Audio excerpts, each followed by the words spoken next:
નમસ્કાર દર્શક મિત્રો, ગુજરાતમાં આપનું સ્વાગત છે। ભારતમાં વહેલા ચોમાસાના પ્રારંભની સાથે અનેક રાજ્યોને મેઘરાજા બરાબરના ધમરોડી રહ્યા છે।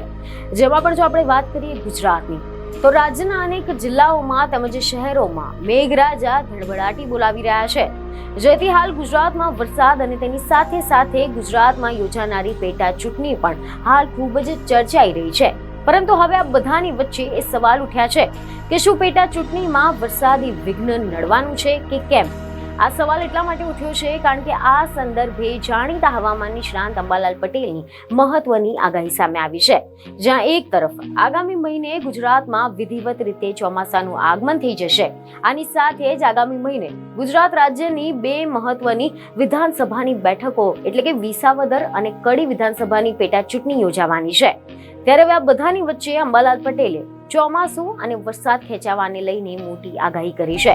જો કે ગુજરાતમાં આ વખતે ચોમાસું એકંદરે સારું રહેવાનું પણ અનુમાન છે, પરંતુ ગુજરાતમાં અત્યારથી જ વરસાદી માહોલ જામી ગયો છે।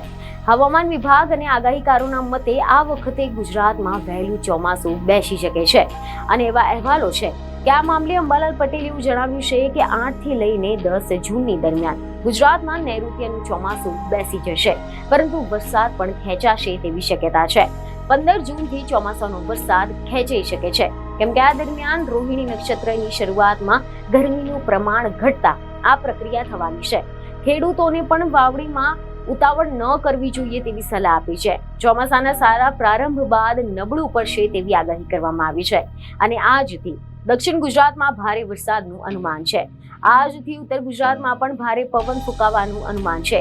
31 મે સુધીમાં આહવા, ડાંગ અને વલસાડમાં ભારે વરસાદ થઈ શકે છે। આની સાથે જ સુરત અને નવસારીમાં પણ ભારે વરસાદની અંબાલાલ પટેલે આગાહી કરી છે।